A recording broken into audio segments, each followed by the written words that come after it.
the first to know Nsem-Pii. Etiefo aye ni nyina ne say se ohwe yewura Kennedy akompreko e Japan ni voodoo mask a wakwakoye a etiefo e ade a ede enkinwahye na aba na Kennedy akompreko e Japan preko prefro abanwa na se wo hye ase se okasa no the campaign ni niam a wakeka no na e kamia se enye ono nko Brian the champion e attack obi bia ase attack Dr Alhaji Bawumia na ensem kan say na ene de enya de obetimi enya enti saade a ono Kennedy akompreko Japan na hwe dem calculation and mathematics owi o say fine esa etiefo nice ade a no de na no na godon Dawuro trance no say we de enya de a ese fata na Peter so ba no be same kura say enema ni bi wa on Kennedy Japan ya adwene baby o no ne nya adwene because o chere de on ne adwene de on ne nya adwene so we di nya Kennedy akompreko Japan edi enko na wo gi a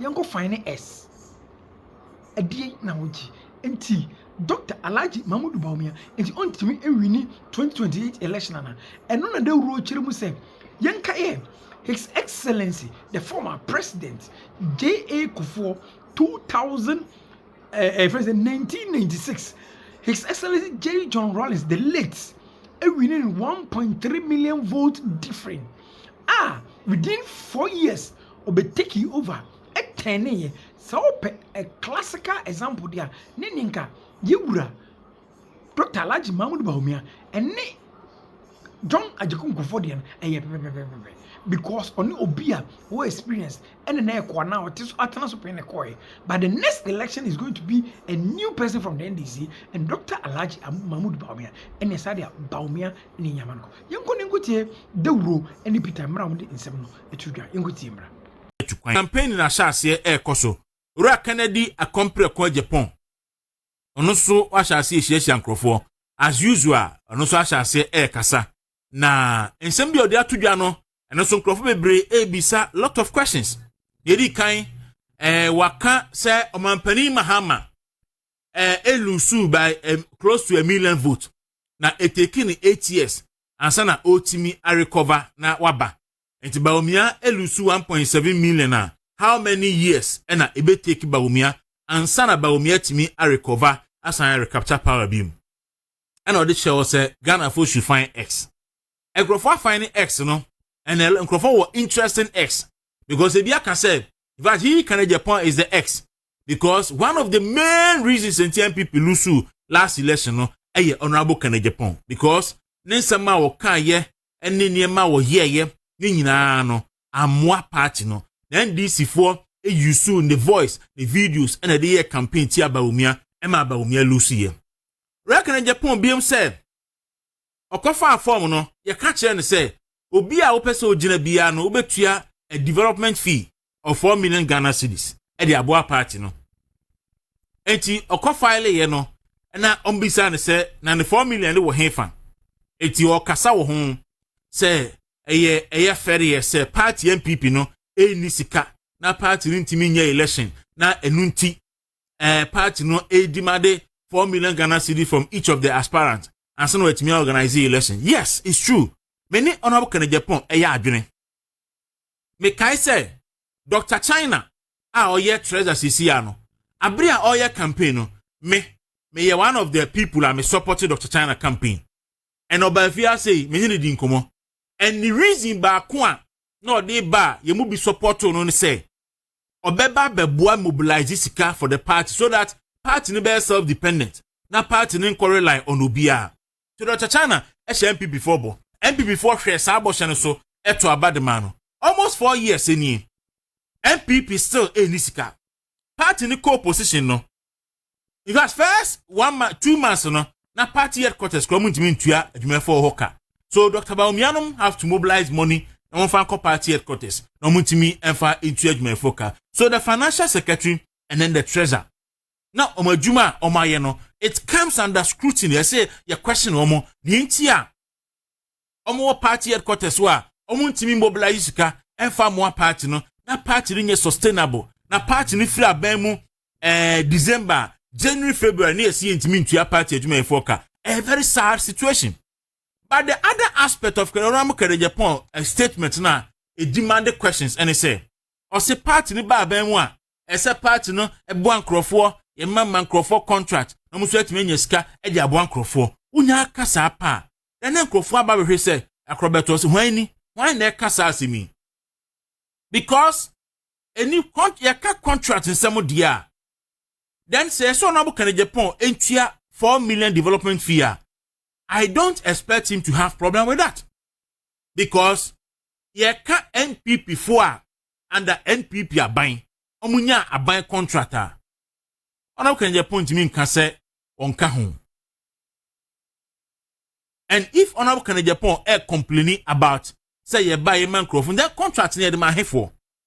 Because any contractor a course so and the kufuadro aban. Bia offer top 5 on Japan can never ever be outside the top 5.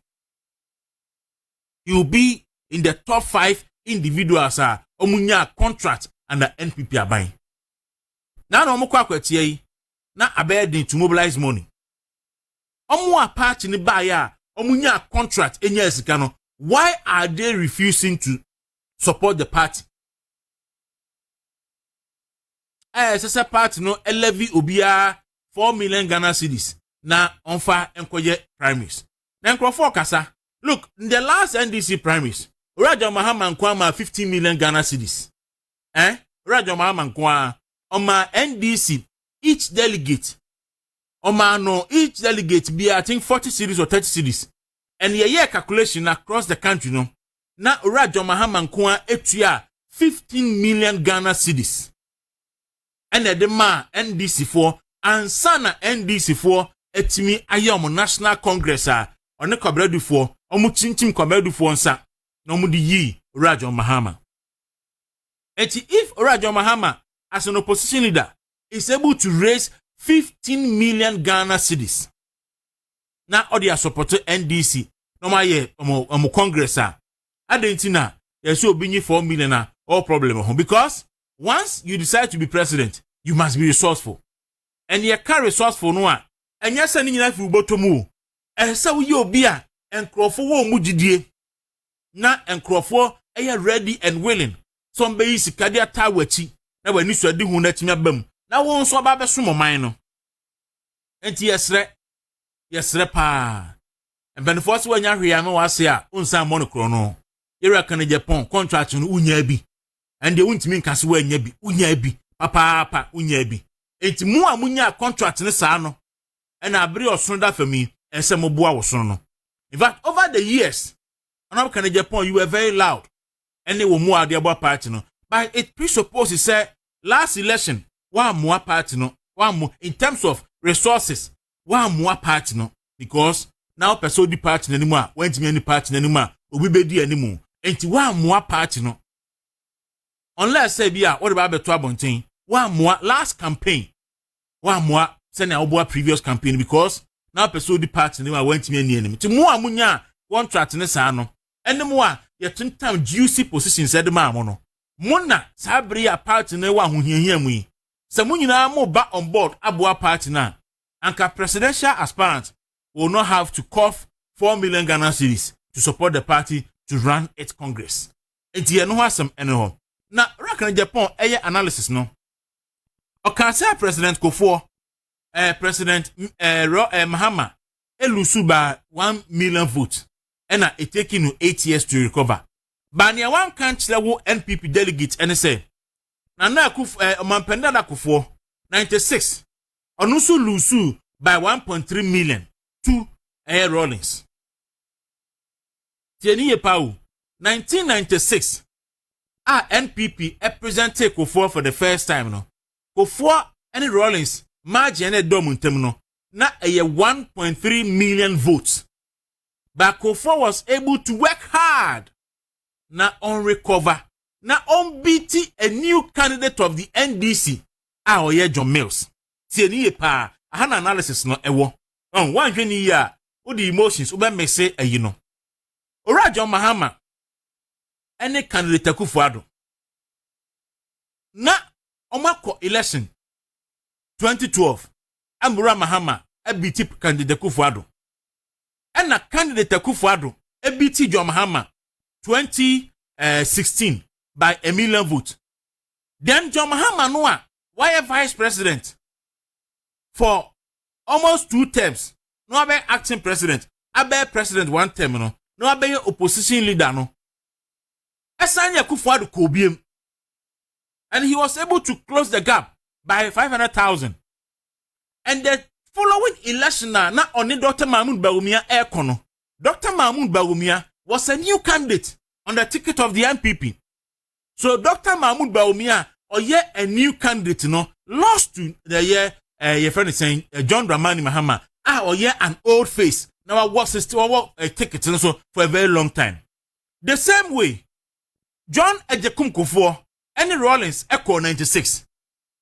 Rawlings being an old gem in the game, FBT John Kufuor 96 with 1.3 million votes. NPP force said, okay, you are presenting John Kufuor beam. And fortunately for John Kufuor, also on the second term, now NDC candidate, a new person in the person of John Mills. A John election, John Kufuor was able to close the gap at a year 1.3 million gap, and went ahead to win in a runoff. And with the support of other parties, we need by 56%. So chat nato. Mahmoud Bawumia lose by 1.7 million votes. Mahmoud Bawumia I running mate 8 years. Abe vice president 8 years. Oko against John Mahama also or the same refer no put no president da. And then yes, 2028. John Mahama oye old face. Now your old face, now oye gem no. John Mahama is not contesting again. So Dr. Mahmoud Bawumia is now the gem. And he's going to meet a new candidate from the NDC. And as our history no new candidate and the Etimia winning election. In fact, especially in the NPP, no one. In the NPP tradition, Obian to me my precopa from 92, I went to me winning election. It's all banal samba beam. So there be a just banal samba beam. And so not me winning. So Dr. Mahmoud Bawumia waba welusu die or samba, and this time against a new candidate from the NDC. So be a catch us a olusu by a 1.7 million votes. It's how many years sir? Chat na ma draw their chewy. Chat nato. And as Dr. Bawumia can be a tremono, or say, if in 1992, candidate Tibia a handy over to candidate or in the contest here. So Rawlings a handy over to Kufuor. Kufuor contested Rawlings 96. Kufuor a handy over to Atamils. Atamils contested Kufuor 2004. 2004. Atamils nyame friend Mahama eba no Mahama ne Kufuor call 2012. Enti Mahama handy over to Kufuor ne call 2012 no in 2016. And then Kufuor comes back to hand over to Mahama on the call 2012, 2016 and 2020 no on be handy over the man. And now John Mahama so ayi Bawumia and ebe contest here. And it is time Sa Mahama Ekwi obe handy over to Dr. Alhaji Mahmoud Bawumia. And the chat nato as simple as that. And more bien for adwin agro. Sama for some person more sincere, no more honest analysis. They should go for 1996 and they're perfect. Because the same chart and 1996 election and the 2000 election no, the same as 2024 and 2028 elections. Na sir, na yetimi akwene midi voodoo propaganda, voodoo calculation. Na the honorable Kennedy Japan calculation no. Oh yeah, na mamuza Facebook o my I nukra in a form. It is a 9 pena, not a voodoo calculation. Yeah. And I mean, but now would do election be started afresh. Now, I don't know so console this time can be a different candidate. Different crowd. Then I can say, oh, 9 pena, 9 pena. Let me say it was in it's the same as that voodoo calculation now. In response to some but when I'm comfortable, so the yen is I know you're better. Okay. Now you enjoy religious ethnic. You see, because unim candidate omukwe, some of them are very bad losers. some of them. Obi akasa wo lusu ye wo de akasa. Wo de mami yeko. Oh yeah, about that winning president election. Na na ma bia mo bosso. Some of them, you know the people. But with him, to be fair, Brennan ho, some shifted from Ohane Yoko, Chief Justice, go on and qua Nam. Now, why you NPP for? That be maybe I agree with Canada Japan on one of the issues so raised, even though I disagree with Nyoma Bia no Okeka about the voodoo calculations near no yene, you know. But that second tape now, boy, you know. Look, where I disagree with him in the political party there, and running a presidential election is very expensive. Who said this for the past 2 or 3 elections, parliamentary, you know, who contest an MP, who try development fee. Yes. The MPs need to. No, MPs no, they say so much the Omaye. So why would Babe contest the MP? Yes. Who now be to development fee? Yes. Because MP now have consensus now for the 4 years. Yes. Omutua. No, and before cross MPP be who presidential form. It was captured. Yes. In fact, and you for uncontested. Uncontested. So Honorable Canada Japan cannot say before cut off from no nim say. In fact, no nim. Let me put it on record. Say. Let me put it on record. That no years I meeting me call almost share before CBB nomination. Yes. And they told them. Yes. Say be nomination now. So say now office of Mudi agro. Hope you are presidential yeka yema guidelines as you agro. No, it cannot be agro. What you say? And on that they knew. And running a presidential election is expensive. So apart from the form, no, they just munju a fee be na ma agree.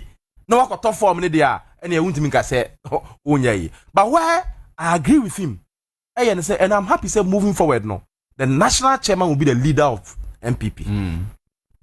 Or NPP Baba sharing of contract. The national chairman has always been the leader of the NPP. No. That be vague. No, okay. Well, now it was not explicit. They said they share constitution. What I say?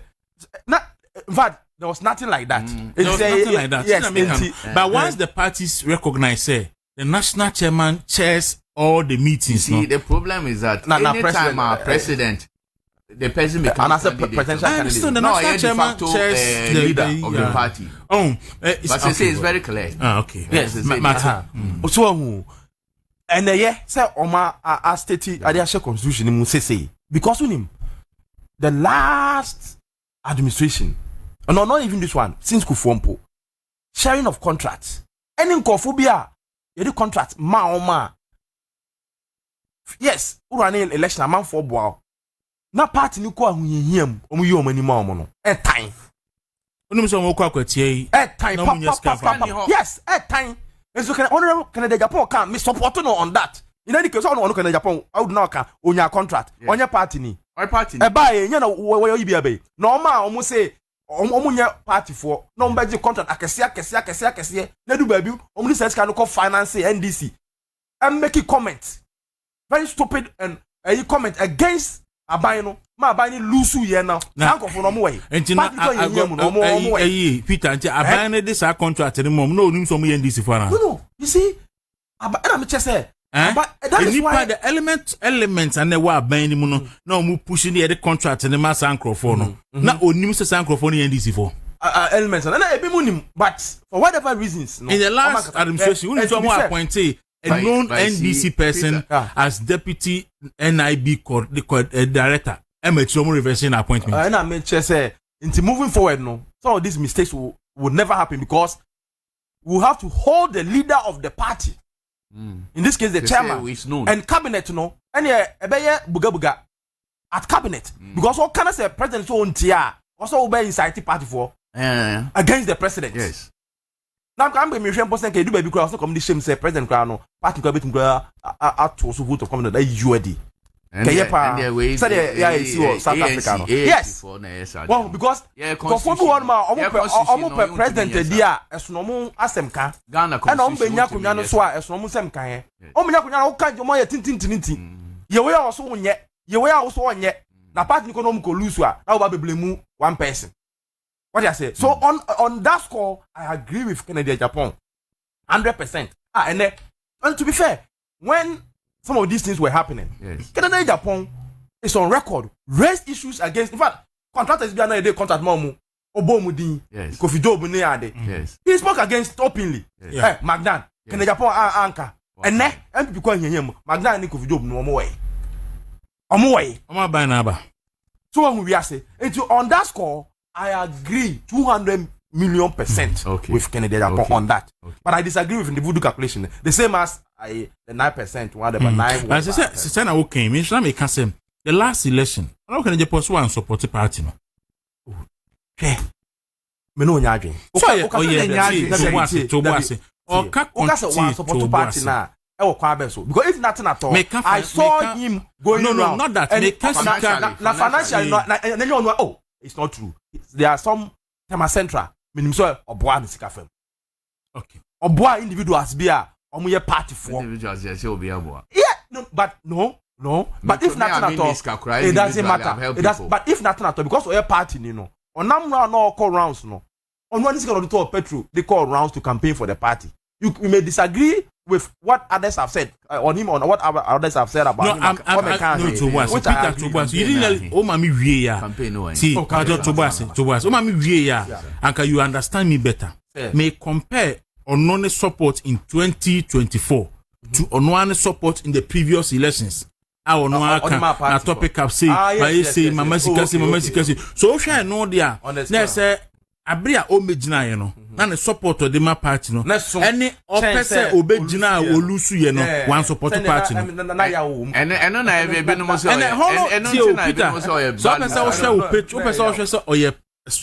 a true party person. Okona Lusu we knew. You should be able to support the party the way you support the party. Well, and moreover, no contract or no cancel to boss, contract or no cancel. And Crawford, contract and Combe Buano. On also, contract, no. And